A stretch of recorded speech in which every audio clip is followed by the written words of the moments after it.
Hey guys, how's it going? So right now I'm doing another channel review. Haven't done this in a bit of time.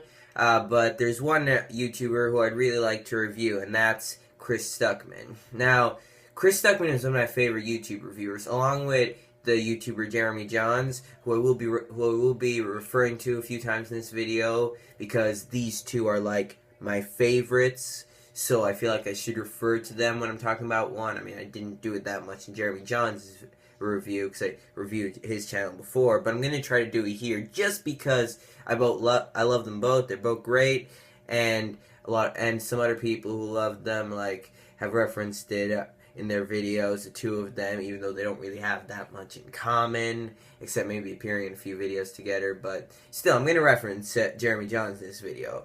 But most importantly, I'm going to be talking about Chris Stuckmann.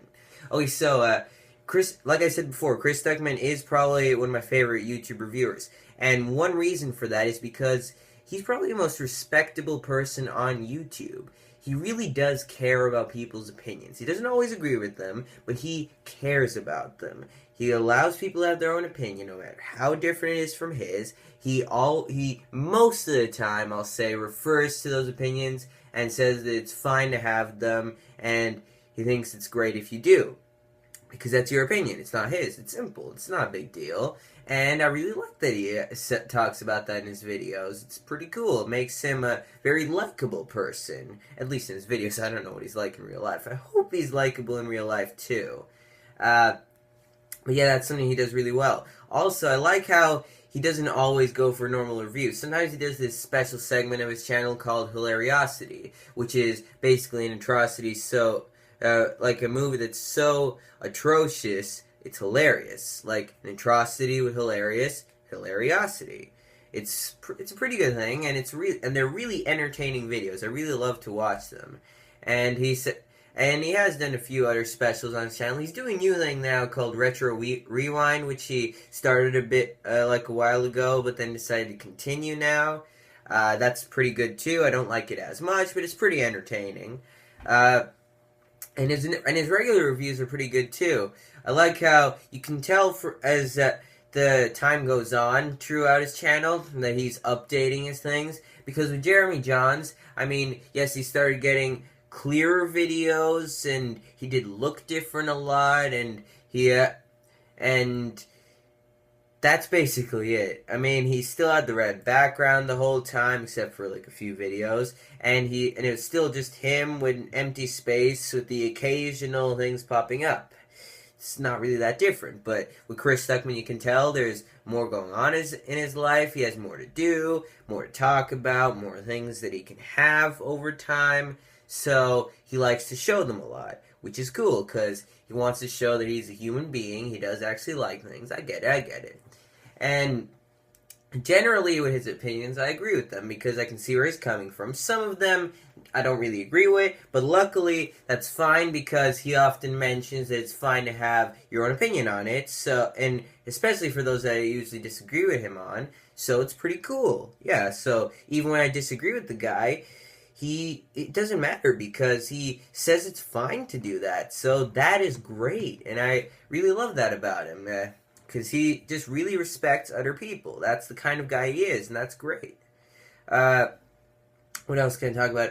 I like the way he reviews movies in terms of his rating, because I think most people nowadays do things like out of 5 or 10, like even I do out of 10, but that's just the way I like to do it. And unlike Jeremy Johns, who does it in sentences, but I feel that's a bit too vague. But I like how he does it where he goes between an F and an A minus and an A plus for a movie. Sorry. So I really like the way he does that. And his videos are very entertaining. Some of them are pretty long, some are short. Usually they have about equal entertainment value. Sometimes one is more, sometimes one is less. But overall, they're all about the same amount of entertainment. And I really like that about his videos. Now, flaws.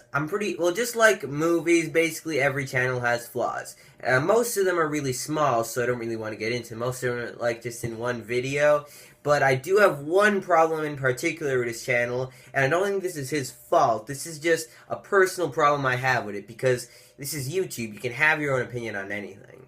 But the one big problem I have with his channel, and it's always bugged me, it's that whenever he's reviewing a really good movie, or at least one he really likes, he shows great respect to it and all. He says how he really loved it and stuff. And he respects all those people who worked really hard on it.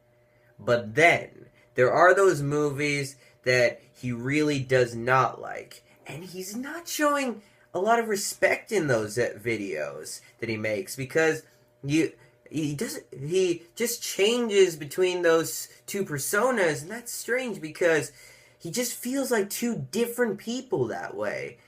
And I don't really like that, because with Jeremy Jahns, he does review movies that he loves and those that he hates, but usually they feel like the same person because he has the same persona the whole time. He's still respecting people and stuff, but not to really cheesy degree, but he does do it, and that's great. And Jeremy Jahns, I feel, does that a little better than Chris Stuckmann in terms of continuity. So yeah, that's just always bugged me, how he sometimes seems to be two different people, but that's just my opinion. He probably doesn't do it on purpose, but it's just that whenever I see something like a review for, let's say, what is there, well, whenever I see a review for something like The Dark Knight, and he says how he loves it and stuff and all, that's great. Yeah, usually with this A+ stuff he does. But when he does a review for an F movie, especially the new Fantastic Four, he really feels like a different person. And that is strange. I mean, I know he does have different opinions, different videos, but I just wish he could work a little harder on continuity. Because he has trouble with that sometimes. I don't think he really minds that. It's fine if he doesn't, but it's just personally I feel like that is a bit of a problem with his channel. But that's the only big problem I actually have with his channel. Overall, it's great. It's definitely worth checking out. Definitely worth subscribing to. He's doing really well with his subscribers. Over 600,000 at the moment. I hope he reaches 1 million eventually. So, good luck, Chris, if you're watching this. Probably not, because I'm a pretty small channel, but whatever. If you're watching this, then keep working. You're a great YouTuber, and I hope you make some really good videos and get a lot of subscribers and stuff. So, yeah. That's cool. Okay, that's all I have to say in this video. I'm going to be making a few more soon. I'm looking forward to reviewing Return of the Jedi. I'm hopefully going to have that up sometime later this week. Maybe not, but I'm going to try to. And I'll try to get 2 movies that I'm still working on at the moment up very soon. So, look out for those. And as always, you don't have to go while you got Timo.